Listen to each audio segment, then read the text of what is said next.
Hello, my name is Larry, and today I'm going to be covering password security. Just a forewarning, the computer world is changing on a day-to-day basis. So computers are getting complex, people who are doing hacking are getting more efficient. So this PowerPoint will be covering how to protect yourself in the future. It might change, it might be irrelevant in the future. But for the time being, hopefully this can help you out. Let's talk about security vulnerabilities. There are many security vulnerabilities. First one is people, like myself or you. We tend to be the weakest point when it comes to security of information. We might accidentally leave a password laying around. We might accidentally just give someone a password. It's not common, but it does happen. Another weak point is the passwords we use, such as we might have a short password. We may have a repetitive password. Those are very easy to guess. Another thing is, going back to the written down passwords, they're left out in public. I know a lot of people will tend to write down their passwords and then just leave them around. I worked in IT. I remember seeing a lot of people actually do this. I even wrote down passwords. However, I made sure to take them home. Don't ever leave a password around in a cubicle or in a public area, even though you might be returning the next day. Those passwords, if they get taken, are very valuable.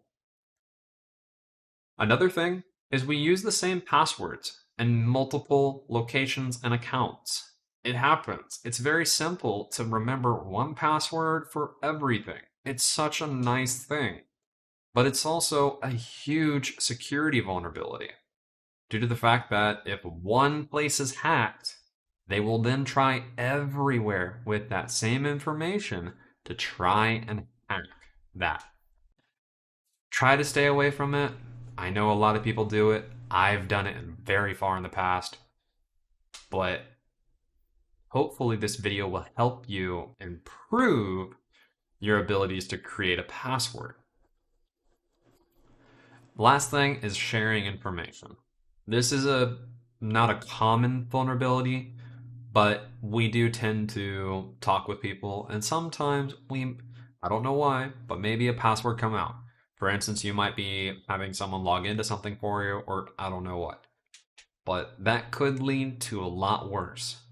So make sure to keep your passwords to yourself.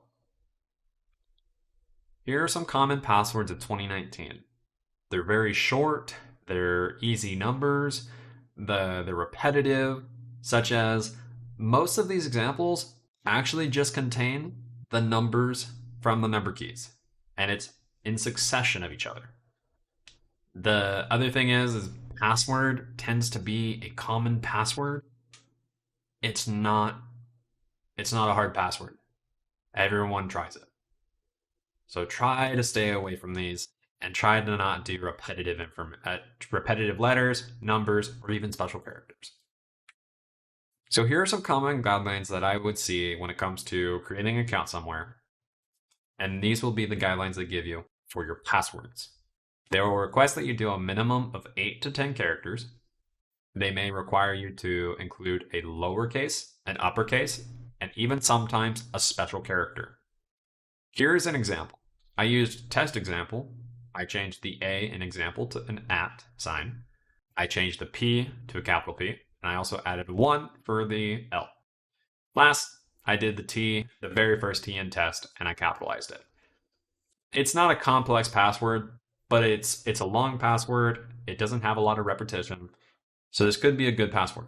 I highly don't recommend using it due to the fact that this video is a public video, and I won't be giving any of my information in here, and I wouldn't recommend using any examples I use in here. Now, when it comes to creating your passwords, it's very difficult to sit down when you're in the middle of creating an account and trying to come up with a brand new password. Due to the fact that we're always worried about remembering the passwords, we have so many accounts, like all the social media, such as Facebook, Snapchat, MySpace, Google, bank accounts. everything. We have such a large online presence. Having to come up with many passwords is very difficult, which is why we use the same password in multiple accounts. So let's try to use this password creation method that I came across on a couple research papers. First thing is, you pick a word. I picked population due to the fact that there's not a lot of repeated letters, and it's actually a long word. It's a 10-letter word. So it's already at the maximum of the recommendation of a link. Next up, we're going to choose a set of numbers. For this example, I chose 851. I tried to show you don't have to have the same even and odd numbers. Now, you could choose to do two numbers, you could choose to do four. It's really up to you on this one. Next, we're going to change some of the lower cases and make them upper cases in the word. I chose the 3rd, 5th, and 9th letters. So now we have population looking like this. Next, we're going to place the numbers in the word. So we're going to put the 8 before the second P, we're going to put the 5 before the L, and then we're going to put the 1 before the I. It looks really funky, but in reality, this is a very difficult password to already guess. Now, let's add a special character. You don't have to do this step, but this just increases the strength of your password. So I just changed the A in population to an @ sign. A lot of people usually do change letters that look like a special character to the special character. I don't highly recommend doing every character to look like the special character. So try to keep a randomization of this. This method is used to allow you to have random passwords, but still possibly be able to remember some of them. It's very okay to write down these passwords, but I highly don't recommend keeping them out in public. Try to keep yourself safe by keeping them somewhere secret. It's okay to use them to log into things, but try not to have them out in public due to the fact that you're in public and people can try and get that. So if you're going to write them down, try to keep that information safe. And next thing you can do when it comes to passwords is you can try and add a two-factor authenticator to your account. This is an option that allows you to keep your account extra secure besides just having your username and password. What it is it's a second wall of protection. Companies will sometimes offer two-factor authentication. I know bank accounts will do it.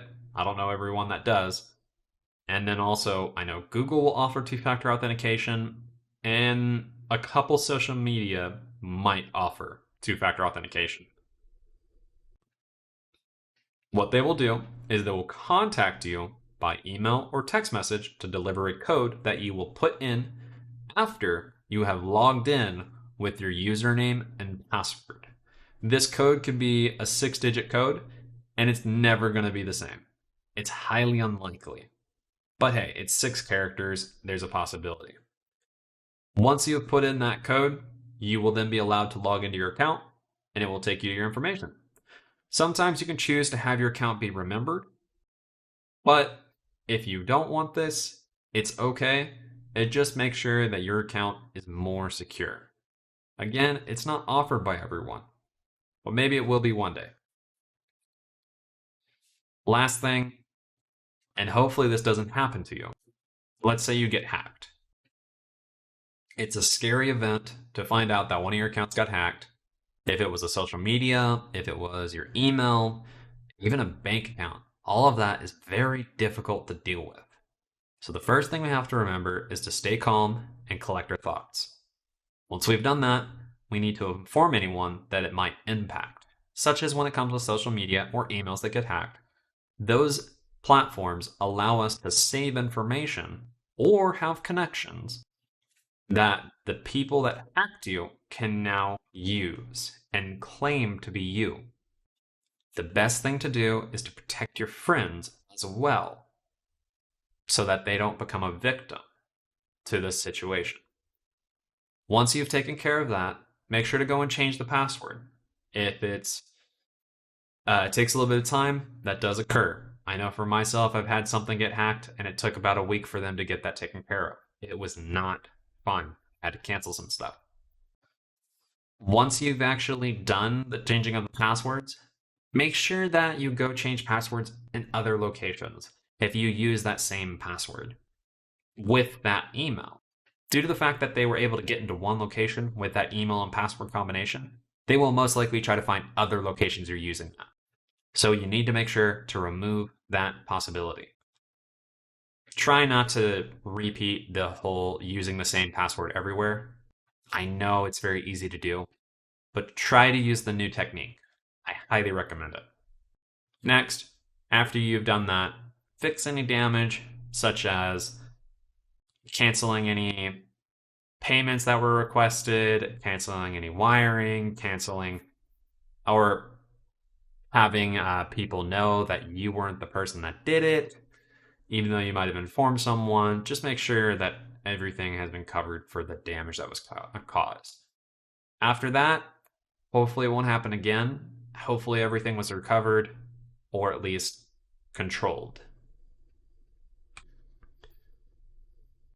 Thank you for watching Password Creation. If you have any questions or concerns, please contact Kim Markman at the Senior Sources Elder Financial Safety Center. Have a wonderful day.